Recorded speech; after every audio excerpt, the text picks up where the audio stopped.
The movie begins with Paul Kersey, a New York architect on vacation with his wife Joanna. After enjoying themselves, the two fly back to New York, a vast contrast to the calm beaches they once sat on. Paul soon returns to the office where his coworker tells him about the rising murder rates in the city, and he thinks a drastic measure like concentration camps would be fitting for hoodlums. Paul, however, has a different view, feeling sorry for the underprivileged, and his coworker calls him a liberal. At a convenience store in town, Joanna and her daughter Carol are shopping, while three hoodlums are causing a ruckus inside. Joanna and Carol pay for groceries, which are supposed to be delivered to them. The three hoodlums observe them, then get a look at her address left with the groceries, and they get an idea. The three trail Joanna and Carol back to their apartment building and gain access. They get to the apartment door and knock, claiming to be delivering groceries, but as Carol opens the door, the men burst in, attacking the women. The men demand cash from the women but realize that the women only have $7 on them. Since the women have no money, the men decide to collect another type of payment for their valuable time. One man has his way with Carol, while another brutally beats Joanna in the head. Another man delivers a final blow to her head as they rush out the door. Joanna then weakly goes for the telephone. Paul is at his office when he gets a call from Carol's husband Jack. Paul initially thinks it's a couple issue, until he learns that his wife and daughter are being rushed to the emergency room. Paul rushes over and meets up with Jack. They are met by Officer Charles, who simply tells Paul that his wife and daughter were beat up and leaves. Paul cannot get any details about the attack and almost loses his temper at Jack but calms down. He sees a nurse, but she doesn't pay much attention to him. Soon a doctor comes by telling the men that Carol survived, but Joanna has sadly passed away. Soon a funeral is held and Paul and Jack attend with an out-of-it Carol. Jack invites Paul back to their apartment, but Paul wants some alone time. He says goodbye to Carol, who cannot even acknowledge him. As they drive away, Paul takes one last look at Joanna's grave before walking away. A few days later, Paul visits the police station and asks to speak with Officer Charles and is told to have a seat. Officer Charles comes to meet Paul and takes him to speak with a detective in charge of his wife's case. Paul meets the detective and the two sit and talk. He tells Paul that a few people at the supermarket recall the three men but no one has been able to identify them as yet. They haven't been able to speak with Carol as Jack has asked them to give her a few days, so Paul plans to talk to Jack. Before Paul leaves, the detective tells Paul there is a slim chance they can actually catch the men. Meanwhile, Jack cannot touch Carol without her having PTSD. That night Paul is looking through his window and sees some hoodlums breaking into a car below. The next day, he gets $20 in quarters and puts them inside a sock when he gets to work. His boss Henry then gives Paul a project in Arizona to work on, and Paul asks for a week to give his answer. He goes to visit Carol and is worried that she is sleeping too much. He suggests that Jack take Carol to another doctor, but Jack reveals that he is taking Carol out of New York for a while. He suggests that Paul stay behind as he may trigger Carol. Paul is initially upset hearing this, but calms down and decides to take up the project in Arizona to clear his head. He leaves and is walking back to his apartment when a man comes up behind him demanding money, but Paul hits him with the coin sock and runs back to his apartment shaking and has to pour himself a drink to calm down. He then pulls out his weapon and begins to revel in the excitement of what he just accomplished. Paul gets to Arizona where he meets Ames, a land developer, at the airport. Ames brings Paul out onto his land to observe what he is trying to accomplish. He then takes Paul to a movie set where actors are reenacting an old Western brawl. Paul is eventually invited to dinner by Ames at his gun club. Ames is impressed with Paul's pistol marksmanship at the target range. Paul reveals he was a conscientious objector during the Korean War, when he served as a combat medic, and that he had been taught to handle firearms by his hunter father. But after the senior Kersey was mortally wounded by a second hunter who mistook Paul's father for a deer, Paul's mother made him swear never to use guns again. After a few weeks, Paul has completed Ames' residential project and the man is pleased.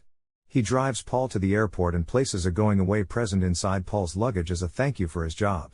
Ames has grown fond of Paul and invites him to move to Arizona if he gets tired of New York. Paul flies back home where Jack meets him at the airport. Paul had expected to see Carol, but Jack is hesitant about telling Paul the truth. Eventually, he comes clean, explaining that Carol has fallen into a deep state of depression and is now catatonic. Paul is angry hearing this and blames Jack for not taking good care of his daughter and curses the doctors that Jack has around Carol. They go to visit Carol in a psychiatric hospital, and Paul pulls her close to him and hugs her, all while she has a distant look in her eyes. The doctors suggest that they commit Carol to an asylum, as her insurance will soon run out in the hospital. Jack gets mad, calling his wife and Joanna just statistics on the police radar, and he feels helpless. Paul gets back home where the pictures from his vacation have arrived. He looks over photos of the love of his life. He opens his luggage and finds the gift Ames had left behind, which turns out to be a beautiful pistol. That night, Paul goes for a walk on the streets. He is walking through the park when he notices a man following him closely a distance off. The man runs down on Paul, and then demands money, even pulling a gun. Without hesitation, Paul shoots the man in the gut and runs away before he is seen. He gets back to his apartment all shaken up and throws up in the bathroom. The next day, cops are on the scene of the robber who passed away from his injuries, and it's revealed that he is a wanted felon. The next day at work, Henry comes to approve the development project. Before leaving, he notes that Paul is looking much better, and Paul agrees that he feels better. Another night on the street, Paul sees some men mugging a businessman. Paul walks calmly over to the men who are armed, then swiftly shoots all three, chasing the last man and ending him. The cops soon arrive and question the businessman, but he refuses to give the cops any information. Paul and Jack go to visit Carol, who is now in a Christian mental institute being cared for by nuns. Jack thinks they should have left the city a long time ago because of the violence, but Paul thinks that maybe protecting themselves and fighting back is what they should do. The cops begin investigating the murders of the criminals. Inspector Ochoa gathers the entire station, briefing them on the suspect they are looking for, suspecting that the person is on a revenge spree. On a train in the city, two hoodlums board and begin looking the passengers up and down. They get to a car where they see Paul reading his newspaper. Soon the train stops and the other passengers get off, and Paul is left alone in the car with the hoodlums. While one man acts as lookout, the other tries to rob Paul, but he calmly shoots them dead and exits the train quickly before the cops are called. The cops soon hold a press conference where they condemn Paul's actions and urge him to turn himself into the police. The reporters question the fall-in street mugging since the vigilante arrived, but the cops deny this. Ochoa has gotten his hands on groceries the vigilante dropped during an incident, and from the sales receipt he plans to narrow down the store, then run everyone's records who live around the area. Jack goes to visit Paul, and is surprised by Paul's cheerful attitude as he is listening to music and fixing them dinner and drinks. He wonders what's the deal, but Paul tells him he cannot mourn forever. Paul visits a bar where he purposely flashes a large wad of cash which catches the eye of two hoodlums. The men follow Paul from the store, and as he is walking in the subway station, the goons confront him. The men walk down on Paul, then pull knives, but Paul shoots them, killing one while the other manages to get away. He tells the cops, who immediately give chase after the suspect, but lose Paul as he gets on the train. Paul returns home and it turns out he was cut in the confrontation and tends to his wound. Meanwhile, the man who got away is undergoing surgery under the watchful eyes of Ochoa. The man, however, passes away while in surgery.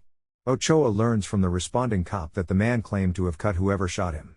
At home, Paul hears the news about the two men he shot and killed having extensive criminal backgrounds.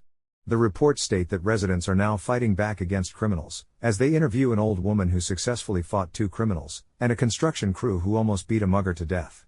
Meanwhile, Ochoa is closing in on his suspect, narrowing them down to 14, and is pushing his team to find the vigilante. Ochoa meets with an officer who has his eyes on Paul as he fits the profile perfectly.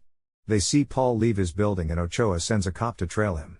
Meanwhile, Ochoa goes up to his apartment and has the janitor give him access to Paul's room. He begins searching around until he stumbles upon the bloody bandages in the trash and many newspapers about the vigilante. He goes to visit the district attorney with all his information and suspects that Paul is the vigilante. The district attorney then surprisingly tells Ochoa to drop the case as they don't want a martyr on their hands.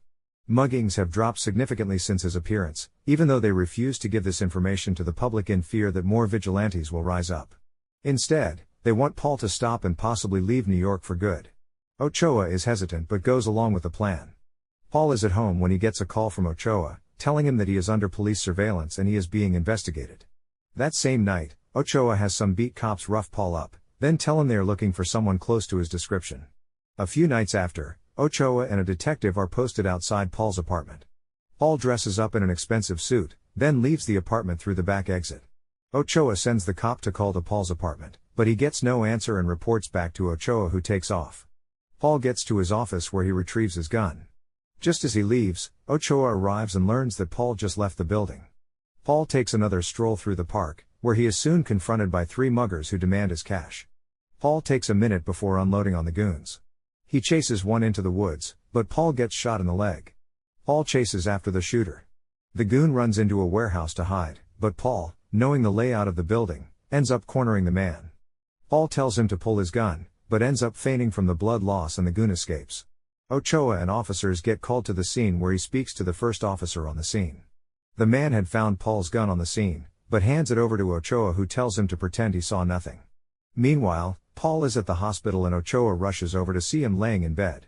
He offers to dispose of the revolver in exchange for Paul's permanent exile from New York City. Paul takes the deal, and his company agrees to transfer him to Chicago. Ochoa tells the press that Paul is an ordinary mugging victim and that the vigilante is still out there. Paul arrives in Chicago Union Station by train. Being greeted by a company representative, he notices hoodlums harassing a young woman. He excuses himself and helps her. As the hoodlums mock him, Paul smiles while making a finger gun gesture at them.